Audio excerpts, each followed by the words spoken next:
Բարի օր ընկերներ, այս հոլովակում ձեզ համար կներկայացնեմ 2026 թվականի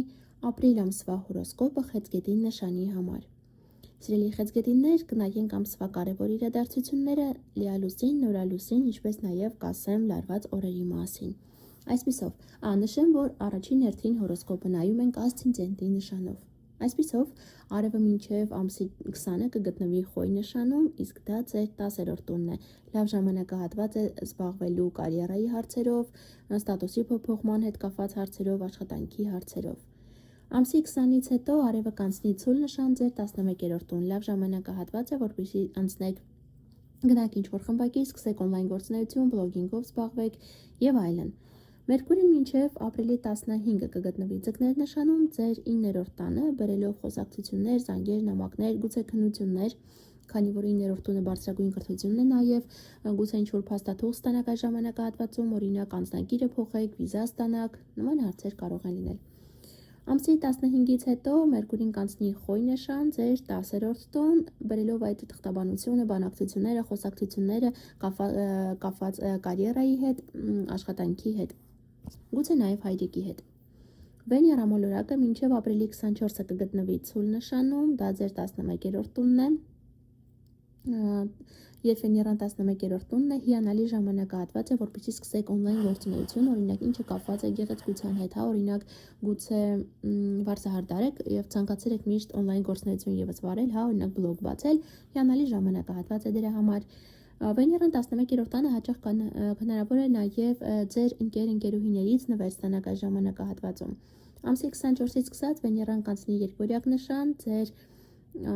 12-րդ տուն, բերելով ձեզ հաճելի ժամանց, շատերը գուցե գնան այս ժամանակահատվածում հանգստանալու, զբաղվեք ձեզնով, ինչպես նաև հնարավոր է նոր սիրավեպ սկսվի, որը դեռևս գաղտնի կպահեք։ Մարս մոլորակը մինչև ապրիլի 10-ը կգտնվի ձկներ նշանում ձեր 9-րդ տանը, բերելով ձեզ ակտիվություն կապված թե բարձրագույն կրթության հետ, թե արտասահմանի հետ կապված հարցերով։ Զգույշ եղեք, Մարսը հնարավոր է տա նաև վիճաբանություն, օրինակ դասախոսի հետ, եթե գնում եք, եթե բարձրագույն ուսումնական հաստատություն եք հաճախում։ Մարսի 9-րդ տանը նաև պետք է լինեք զգույշ ճանապարհներին, եթե պետք է գնաք ճանապարհ։ Ամսի 10-ից հետո Մարսը կանցնի 10-րդ տուն, բերելով ձեզ մեծ ակտիվություն կարիերայի հարցում, որպեսզի Մարսի ակտիվությունը չվերածվի վիճաբանության, լավ կլինի, որպեսզի զբաղվեք ձեր արտաքինով, այսինքն զբաղվեք սպորտով, Ինչպես նաև Մարսը 10-րդ տանը բացասական դիրքավորումների դեպքում հնարավոր է տա նաև վիճաբանություն ղեկավարության հետ։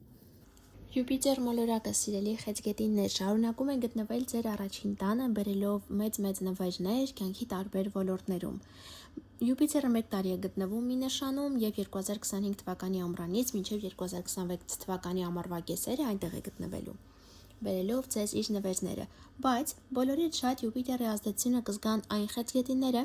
ովքեր ասցենդենտով խեցգետին են, ասցենդենտը գտնվում է խեցգետնի 15-ից 18 աստիճաններում, կամ ովքեր ծնվել են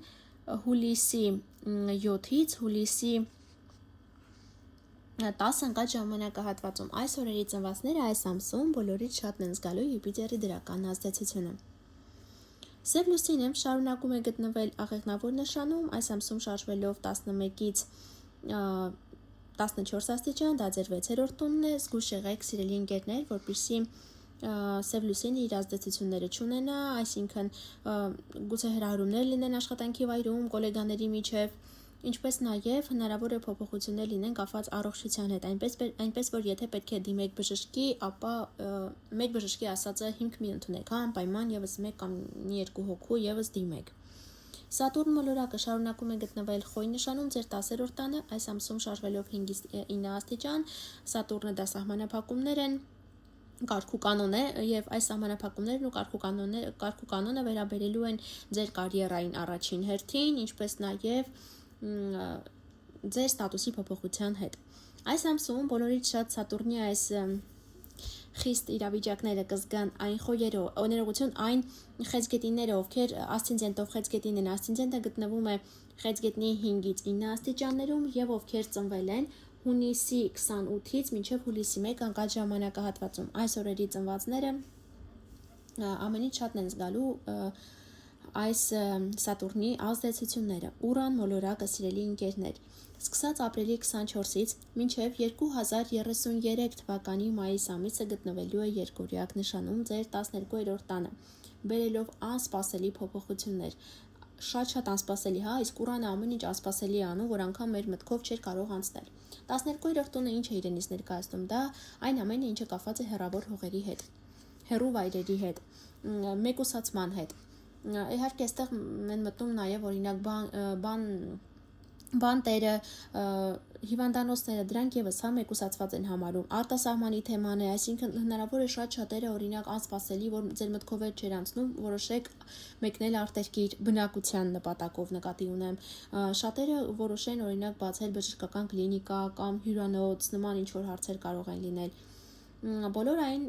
մարդիկ, ովքեր անօրինական գործերով են զբաղվում, շատ հնարավոր է Ուրանը 12-րդ տանը բերի ազատազրկում, նման հարցեր կարող են լինել։ Այժմ նորալուսնի եւ լիալուսնի հետ կապված առաջինը կլինի լիալուսին, կշերք նշանում ձեր 4-րդ տանը, դա ապրիլի 2-ին է լինելու, բայց մի 2 օր առաջ, 2 շաբաթ հետո անպայման իր ազդեցությունը թողնելու է։ Այսինքն ինչ որ վերջնական որոշում կապված 4-րդ տան հետ, դա ընտանիքի անդամներն են, անշարժույթն է, այսինքն գուցե այս լիալուսնի ազդեցության ներքո որոշեք անշարժույթ գնել կամ վաճառել, կամ ընտանիքի անդամի հետ կապված ինչ որ բան իմանաք, ինչ որ նորություն մտնի նրա կյանքում, ինչ որ փոփոխություն լինի, ընտանիքի կազմում փոփոխություն լինի։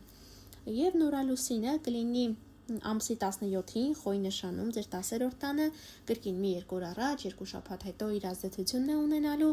Այստեղ նորալուսինը նոր էներգիա է, նոր կարիերա է, նոր սկիզբ է կարիերայում, աշխատանքում, նման ինչ որ իրավիճակներ կամ ձեր կարիերայի հետ կապված ինչ որ նորություն կիմանաք։ Այժմ նշեմ լարված օրերի մասին, 2 լարված օր ենք ունենալու ապրիլի 4-ը, երբ Վեներան եւ Պլուտոնը 90 աստիճանի անկյուն են կազմելու, մի օր առաջ հետո միշտ նկատի ունեցեք, հա։ Լավ կլինի այս ժամանակահատվածում խոշոր ֆինանսական գործարքներ չկնքեք, հարցեր չպարզաբանեք սիրո հետ կապված եւ ինչ որ արժեքավոր գնումներ չկատարեք։ Եվ լարված օր կլինի ամսի 24-ը, 25-ին եւս կզգացվի Արևն ու Պլուտոնը 5 աստիճանի անկյան տակ, 5 աստիճանում ներողություն 90 աստիճանի անկյուն են կազմելու, կրկին շատ լարված ժամանակահատված է եւ զգուշ եղեք, վտանգավոր իրավիճակներ կարող են լինել։ Այսքանը, սիրելի ընկերներ, կապված ապրիլ ամսվա հետ, բաժանորդագրվեք ալիքին, որ բաց չթողնեք գալիք ամիսների կանխատեսումները։ Շուտով կհանդիպենք, ցտեսություն։